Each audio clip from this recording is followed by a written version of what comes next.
हरि ओम. अमृतानुभव. योगदास श्री जय गणेश जोशी यांचे प्रवचन. अध्याय 7. अज्ञानखंडन. ओवी क्रमांक 128. तैशीच प्रतिक्षणी जाणिवेची लेणी लेवोनी आणि जाणतेपण. अर्थात प्रत्येक क्षणाला आत्मतत्वाची नवनवीन लेणी नवनवीन प्रकारे जाण करून देत असतात. या ओवीत एकूण 3 महत्त्वाच्या गोष्टी सांगितल्या आहेत. 1. यात सर्वात प्रथम महत्त्वाची गोष्ट लक्षात घ्यायची आहे की आत्मपरब्रह्माचे तत्व एकच एक कायम असणार आहे. त्यात कधीही बदल होणे असंभव आहे. ते सदा अबाधितच असणार आहे. ते जसे आहे तसेच सतत असणार आहे. 2. आता दुसरी गोष्ट जाणून घ्यायची आहे की असे हे आत्मपरब्रह्म स्वतः अबाधित असूनही ते सतत नवनिर्माण करत असते. यात एक क्षणही विसावा विराम नसतो. हे असे होत असलेले नवनिर्माण त्या मूलभूत एकाच एक तत्वाचा सतत पुढील भाग असतो, पुढील विस्तार असतो. याचा अर्थ येथे नवीन असे काहीही निर्माण होत नाही. जे निर्माण होते ते मागील घटनेचा पुढील भाग असतो. 3. तिसरी गोष्ट येथे माऊलींनी सांगितली आहे की हे जे काही नवनिर्माण होत असते ते मागील गोष्टी जे दर्शविलेले नसते त्याचे दर्शन घडवून आणते.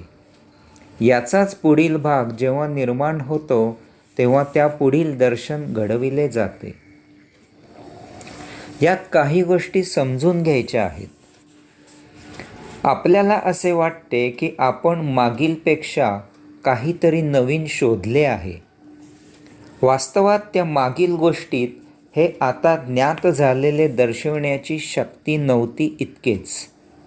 ते दर्शविण्याची शक्ती या नव्या रूपाला आहे. यामुळे आता आपल्याला त्याचे आकलन झाले. तसेच त्यावेळी ते आकलन होण्याची आपलीही क्षमता नव्हती. आता काही कालावधीनंतर ती क्षमता आपल्यात निर्माण झाली म्हणून आता आपल्याला ते उमजू शकले. तरुण झाल्यावर जसा सूर्य उमजतो तसा तो बालपणी उमजला नव्हता. आपल्या बालपणी जसा सूर्य होता तसा तो आता आपल्या तरुणपणात नाही. त्याच्यातही बदल झालेला आहे. हे असे दोन्हीही बाजूने होत असते. लहानपणी न आवडणारी व्यक्ती मोठेपणी आवडू लागते किंवा या उलटही होते. कारण दोन्हीही बाजूने दोन्हीमध्ये त्या त्या काळानुसार बदल होत असतात. नवीन पिढी वाया गेलेली नसते किंवा जुनी पिढी बुरसटलेली नसते. दोन्हीही आपल्या जागी जसे असावे तसेच असतात. तथापि हे जाणून घ्यायची कुवत असावी लागते. काळानुसार बदलत जावे लागते किंवा काळानुसार होत असलेला बदल स्वीकारावा लागतो. प्रवाहाबरोबर वाहत असावे लागते. नवीन पिढी नव्या काळानुसार वाहत असते आणि जुनी पिढी जुन्या काळानुसार वाहायचा प्रयत्न करत असते. तेथे घोटाळा होतो. एकतर नवीन प्रवाह स्वीकारा किंवा त्याला विरोध न करता त्यात वाहत राहा, हेच श्रेयस्कर आहे. ओवी क्रमांक 129. तया परमात्मपडीचे शेष ना काही तया सुसास आणि होय एवढी कास घातली जेणे.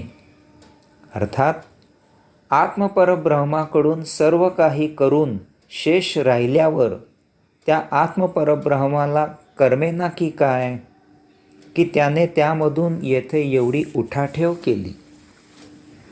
अनेक जण शेष याचा अर्थ अनेक प्रकारे सांगतात. मला जो अर्थ भावतो तो मी सांगत आहे.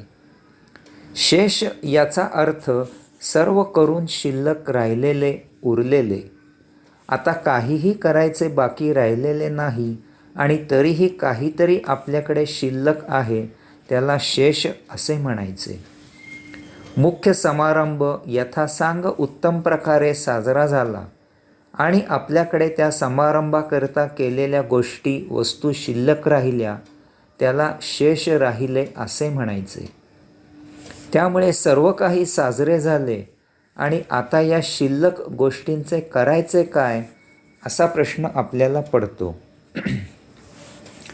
आत्मपरब्रह्माकडून सर्व काही यथासांग करून झाल्यावर जे शिल्लक राहिले उरले, त्यामधून जे निर्माण झाले त्याला ब्रह्मांड असे म्हणतात.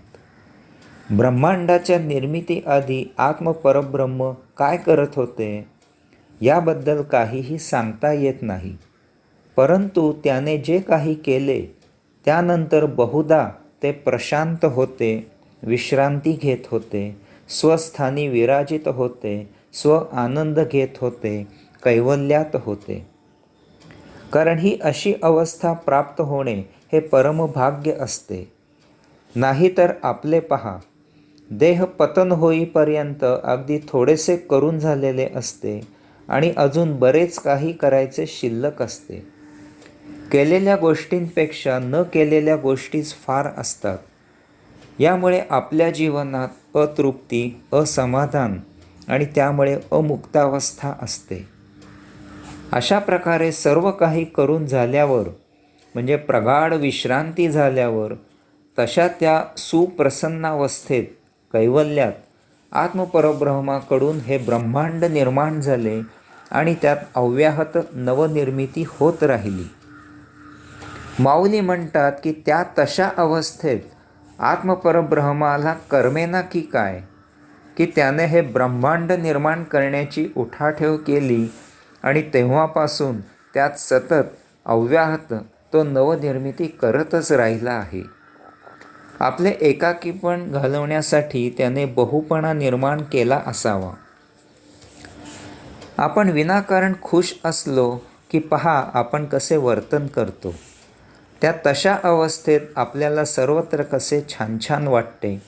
प्रत्येक गोष्ट वस्तू उल्हसित असल्यासारखी दिसते.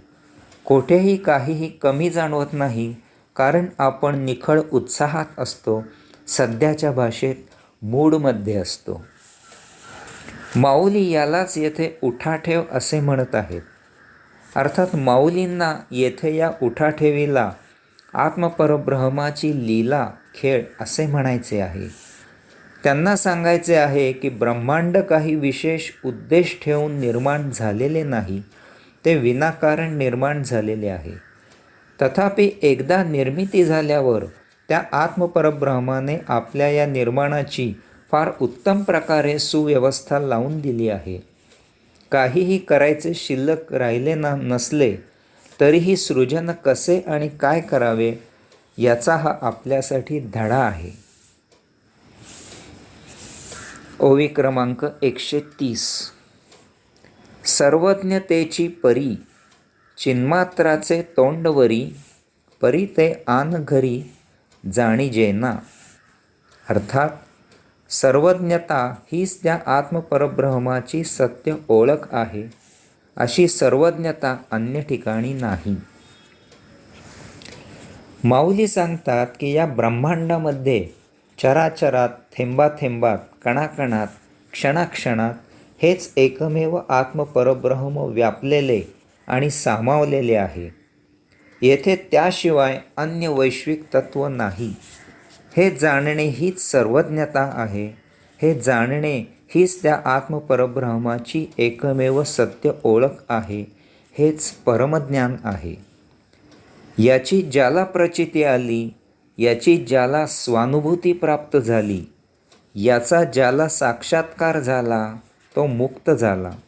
कारण त्याला सत्यानुभव आला की त्याच्या स्वतःसह आजूबाजूला जे जे दृश्य होत आहे आणि जे जे दृश्य होत नाही, ते सर्व आत्मपरब्रह्म आहे. हरिओम.